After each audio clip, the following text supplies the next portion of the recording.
So today I'll talk about a specific project that I've been working on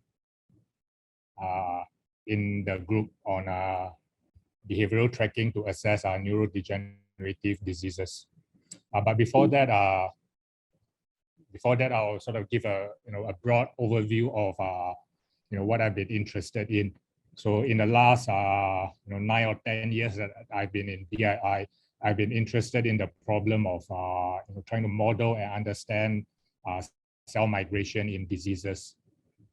So this is particularly relevant in cancer metastasis, where individual tumor cells undergo some kind of epithelial to mesenchymal transition, breaks off from a primary tumor, and then moves and invades through the extracellular matrix until it reaches the bloodstream and it gets carried away to a distant side of the body where it seeds a secondary tumor. So on the right here is a scanning electron microscope image of, in this case, a melanoma cell shown in brown, trying to invade through a very dense collagen matrix, the ECM. So I've been very fascinated by the biophysics, the mechanics of the single cell invasion. And over the years, we have developed many models to try to understand this, but not just the biophysics, but also the gene regulatory networks that actually control this process. So in BII, we actually do our own experiments. So we're very thankful to have the support to set up our own wet lab in Proteus. So shown here is just an example of a HL60 cell that's migrating. So the way we do our research is that we generate our own data, we do our own in vitro experiments, our own imaging, our own image processing, and then we, from the insights that we get, we then develop computational models to try to explain all the experiments that we have seen. So today I'm not going to go into details about all of this, and I would like to talk to you about something else that we've been working on in the last few years. So it turns out that many of the techniques, many of the tools that we have developed in cell migration can actually be extended to other problems that is of interest and relevance to A*STAR. So in particular, there are two of them that the group is actively working on. One is on cultured meat production and one is on behavioral tracking. So last year, during this annual conference last year, I talked about cultured meat production. So I will not talk about it this year. It's actually quite an interesting problem because trying to understand this piece of steak that maybe you didn't have time to eat for lunch just now. Now instead of getting this piece of steak from an animal, from a live animal, you're trying to actually grow this in the dish in the lab. That's actually quite interesting. So there's a lot of very interesting biophysics going on here, right? So the muscles actually develop from myoblasts that actually fuse together to form a long myotube that's then arranged in a hierarchical manner. So there's a lot of very interesting physics involving the microtubules and the ectomyosin cytoskeleton, and how it pulls and moves the nuclei along in the myotubes. So I will not talk about this today, and instead for today's talk, I will talk about behavioral tracking of animals. So the motivation for this actually comes from trying to understand diseases like Alzheimer's disease or Parkinson's disease or other neurodegenerative diseases like dementia. So currently, how one is diagnosed with having, let's say, dementia is by going through some clinical or cognitive assessments. So if unfortunately you have let's say elderly parents who have been through this, then you would have known this questionnaire. This is what people call the MMSE questionnaire. So you go to see a doctor, the doctor will ask the patient, what is your name, what is the day today, can you count backwards from 100 by sevens. So you have to answer 100, 93, 86, 79, and so on. And sometimes you have this task of drawing this diagram shown at the bottom left here. These two interpenetrating pentagons, and I always find this very amazing. When patients with dementia are actually asked to draw this, you can see samples of what they draw here. Right? They just for some reason cannot do this. And then based on this clinical assessment, the doctor would give a score. And then if your score out of 30 is, let's say, something like 21 or below, then you'll be officially or clinically diagnosed as having dementia. Right? So nowadays, people also routinely subject patients to MRI and PET scans, right, as shown here. And then just by looking at these images, the doctor can make an assessment. Right? So the problem with all these assessments and imaging is that it's a little bit costly and time consuming, and in some cases may not be that accurate, right? So we are actually thinking of something else, right? Can we just track the daily behavior of the patients, and can we use that as a more accurate way to assess whether the patient has dementia or other neurodegenerative diseases or not? So this is actually a news article in the Straits Times from, I guess, almost 1 year ago, slightly longer than a year ago. So you can see this elderly living in their home. So this is not a nursing home. This is in the natural home of these elderly who may be living alone or with their partner. And what is interesting, you can, on the top left corner here, you can actually see the video, right? So the goal is to have some kind of a direct day-to-day monitoring, and then having some algorithms or techniques to then track this patient, track this elderlies, and to assess whether they are at higher or lower risk of dementia. Now, this is just a pilot program. There's obviously a lot of ethical and legal obstacles to overcome before we can put this into good use. So obviously, we don't have any human data to start with right now. So together with a collaborator, Eileen Goh in NTU LKC, we're actually doing this in lab animals, in mouse. So it turns out that you can actually generate dementia models in mouse pretty easily, either by knocking out certain genes or by treating them with some drugs, right? And then you can get actually a pretty good representation of changes in the animal behavior, when the mouse is when you have a knockout, a wild type mouse versus a diseased mouse. Right. So what I'm going to show here is just a wild type behavior, right? So these are two healthy wild type mice living in a cage, and then they have certain types of behavior. So maybe if you or your kids have pet hamsters, you will know that mice they like to sniff each other, right? So there's a nose to nose sniffing, there's anogenital sniffing, which is really just nose to butt sniffing, right? And then there's body sniffing. Right? Or they may be affiliative, right? Moving together with each other, following, exploring, and so on. Right? So the goal is to therefore do an experiment.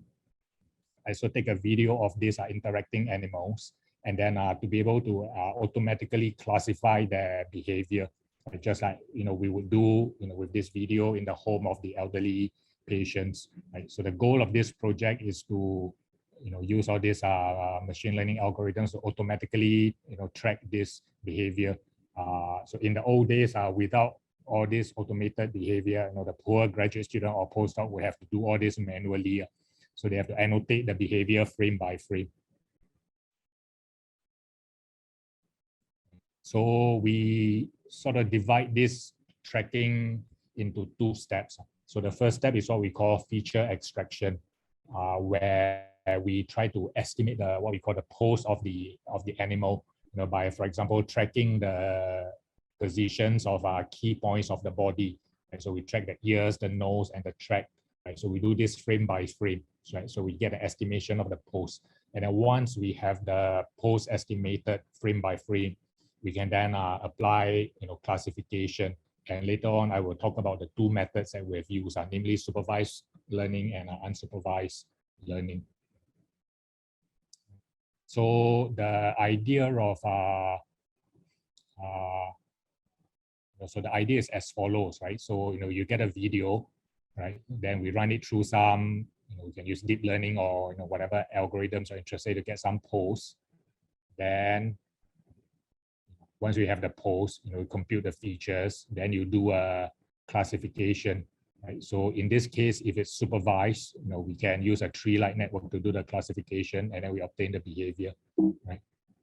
or we can imagine do it in an unsupervised clustering manner as well. So the post estimation is actually not that difficult. There's nowadays quite a lot of methods that people have used. Right, there's quite a lot of toolkits, but in this case, we just use this technique called YOLO, just an acronym for you only look once. Right, so we in this case define so you fit the input would be this image or this video, and then we process it frame by frame to obtain the, let's say the head, the tail, the body, and then you train a network to be able to do this automatically for you after we have given it some training inputs. Right, so this is an output of the estimation done by the post. So you can see that it's able to track the, I think in this case we use 4 bounding boxes for the tail, the body, the head, and the nose. So there's altogether 8 coordinates or 8 points that we have tracked in this case, in this video. Right? So all this is done automatically after a period of training. So we first tried the supervised classification once we have this post information. Right? So from this post, we calculate the, let's say, the distance between the points, the velocity, the orientation, for example, whatever features that you think will be relevant to this problem. And because in this case, we assume that we have the ground truth. So, some student would label some videos to say that, oh, in this frame, this animal is sniffing, this animal is doing exploration, and so on. And then we just use a tree-based ensemble method like the random forest to do this classification. Right? So then and also once we have trained and built up a tree-based model, then we can use it to classify all the future frames. We have also tried using an unsupervised method where we don't assume that we know what is the background, what is the underlying ground truth. So in this case, we use the standard clustering approach. Right. So the idea is you again compute whatever features that you think are relevant in this problem, and then you do some UMAP or TSN, some reduced dimension mapping into a lower dimensional space, and then you can then do a standard clustering problem to try to cluster together identical behaviors. And so this is an example of the output from doing this unsupervised clustering, right? So we get this on this plot on the right. You see these different sort of clusters of behavior, and then we will go in and let's say look at a few points to like manually visually inspect what they are, how they look like, right? And then assign a label to them, and then using some distance metric to classify them exactly. So the end result we get will be a video like this. Right? So this is one video, and then at every time frame, we can tell what the animal is doing. Right? So the animal is exploring now. Right? It's affiliative, and I think just now you can see some sniffing. Right? And then we can on the plot on the bottom right, you can see actually 2 bars where the color codes for the different types of behavior. Right? So I say again that all this is done automatically, whereas in the past, a student will have to label this manually. Right? So this is the output of what we want, and you can imagine that you can generalize this from a mouse to a human, where of course the types of behavior for the dementia healthy patients will be different from that of the mouse. So just to get some performance metrics, so for both the supervised and unsupervised methods, the accuracy is roughly around 70% accurate. So it's not as high as we expect it to be. Right? So this is when we test this method on our own data. Now we then went to look at some other databases, some other data sets of interacting mouse behavior. Like, so for example, this CalMS21 database from interacting mouse database from Caltech, when we just apply our same method to this database, we were able to get accuracies up to something like 90%. Right? So there's quite a difference between our own experiments and some public data set. And I think one of the reasons for the difference could be that, you know, in our data set, we are trying to classify a lot more behaviors. So we have, for example, 10 behavioral classes as opposed to, you know, only 4.